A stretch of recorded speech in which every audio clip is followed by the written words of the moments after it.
It's been a whole year since I've made the switch, swapping my beloved Apple Watch for a Garmin, and let me tell you, as a die-hard Apple fanboy, it hasn't been all that easy. But you know what? It's been so well worth it. See, for nearly a decade, I was hooked on Apple Watches. From the very first one to the Series 7, heck, I even got the Ultra. I was deep in Apple's ecosystem. And I know what you're thinking. Was the switch hard? Was it worth it? How do I like Garmin? So many questions. That's why I'll be sharing 5 things on the pros if you're thinking about making the switch to Garmin. And then we're gonna do another 5 of the cons. Things that you need to know if you're thinking about making the switch.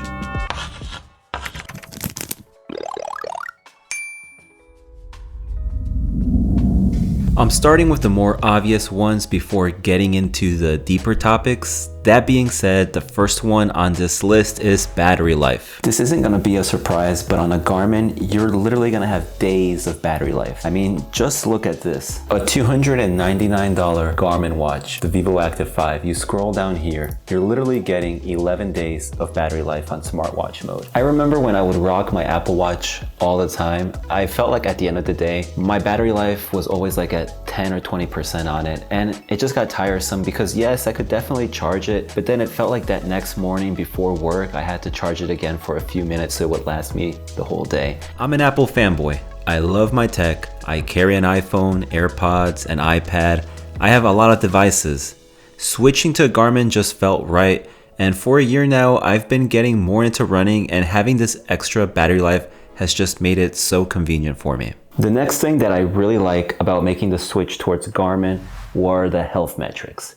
Now, if you like that or not, that's like for another video, but when you get a Garmin, there are so many health metrics that I didn't know even existed, and they all come just straight out of the box. Apple, on the other hand, if you want to have those same health metrics, that would require you to download third-party apps.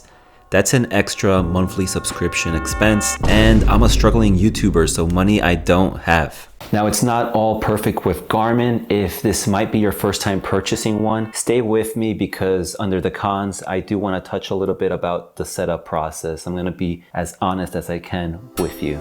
Durability, you have to give it to Garmin here. I made a video comparing and testing the screens on Garmin and Apple. If you guys are into that, then I'll link it in the description. But as the owner of 8 different Apple Watches, all of them besides the Ultra, because the other ones have that curved screen, trust me, it looks really nice, but from my experience, every time that I accidentally hit it on the edge, the screen would just crack on me. What I like about Garmin is that not only does it have a flat screen like the Ultra, but they have this bezel, so it helps if you happen to hit it up against something, and it does a good job at protecting the screen. Like, it's been over a year and this is what it still looks like. Having actual buttons and not depending on just a touchscreen. Have you tried using an Apple Watch while wearing gloves? Yeah, good luck. I'm also trying to get better at swimming. I don't know, I have this goal for one day doing a triathlon, and the buttons on my Garmin make it so much easier to use than an Apple Watch. And yes, Garmin also does have a touchscreen. The Garmin app, it's gonna be new and it's gonna take some time to get used to, but trust me here when I say that the app does a heck of a job of getting all your data in one place.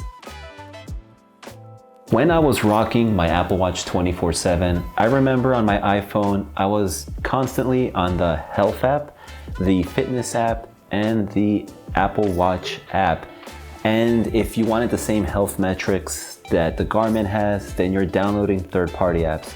And basically, I just felt like all my data was scattered.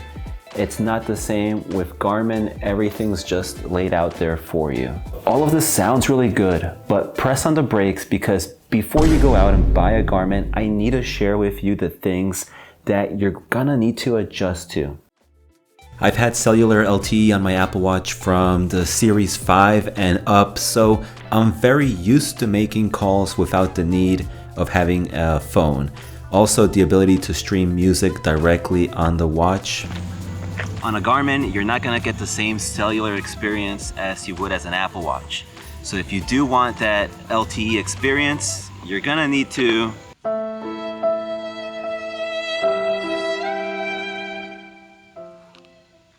You're able to download music directly onto your Garmin and listen to it without the need of a phone. You're just not able to do the streaming part because that requires LTE. The second thing is that there are only a few apps that work with Garmin. Specifically, I'm talking music apps. These are your only choices. You'll be able to download and listen to music on your Garmin without the need of a phone. You're just not able to stream directly without the phone. What that means for you guys is if you want to update your music on your Garmin, update a podcast, you totally can. But the only thing is you're gonna need a Wi-Fi connection. So for me, I'm usually just doing that like the night before a long run at home, Wi-Fi connection. But that did take some time getting used to. I'm always the last minute kind of guy. What you guys could help me out with is I haven't found a way to put my audiobooks on here. I'm big on Kindle, Audible, so if you guys know of a solution, help me out here. Say goodbye to the convenience of having Apple Wallet on your wrist. Now this includes Apple Pay, your bank cards, it could be a Metro Transit card. I personally have my gym membership on here. I have my phone like 95% of the time, so that really hasn't been an issue for me. But you also have Garmin Pay, and it works all right here in the US. But from what I hear though, is that if you're in Europe or Asia, there's less support from like banks and merchants. But I don't know yet. I haven't really proven that because ever since I've had a Garmin, I actually haven't traveled outside of the US.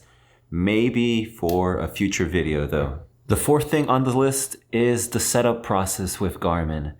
See, when you get an Apple Watch, it's kind of a given you already have an iPhone. So the setup process is easy there because your apps and your logins, they're all gonna be pretty much synced from the iCloud. But with Garmin, it's pretty different. The first thing you're gonna have to do is download the Garmin Connect app, which I mentioned actually is a really good app. It's gonna be where all your health metrics are gonna be in. You're gonna have to create an account on the Garmin Connect app, and then you're gonna have to set up your watch through the Garmin Connect app. After that's set up, you're probably gonna wanna do like the most important thing, which for me was like put music and podcasts onto my Garmin. So for that, you have to download another Garmin app called the Garmin IQ app. If we're using Spotify as an example, then you would search up Spotify, but you're gonna need your password to, of course, log into Spotify. Now, at that point, you're not done yet because if you just got a Garmin, you're gonna have to connect it to the internet. So like 9 out of 10 times, that's probably gonna be like your home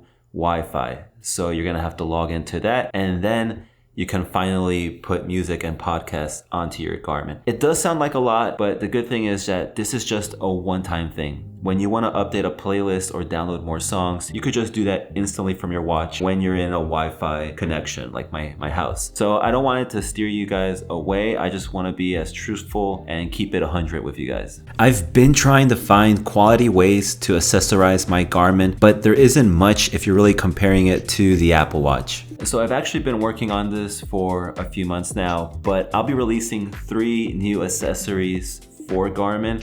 And at least for me, ever since I've made the jump from Apple to Garmin, I haven't been able to find something like this on Garmin's website, on Amazon. I'm not gonna say much. There's gonna be a link in the description. You guys could click there. I'm aiming to release it January 1st. It's on a Monday. It sounds good. And there should be a pre-launch in December. So I'll alert you then if you click on the link. And if you're watching this after January, then you can just shop down below. But hopefully this video helped you guys out. I'm not trying to persuade anybody to get either of these two. This is just my experience living in Apple's ecosystem with a Garmin. If you do have a Garmin and you want to know more, here's a Garmin series that I definitely recommend you check out. It has everything like tips and tricks, more things that you could use with your Garmin than just working out. But I appreciate you guys making it this far, and I'll see you guys in next week's video.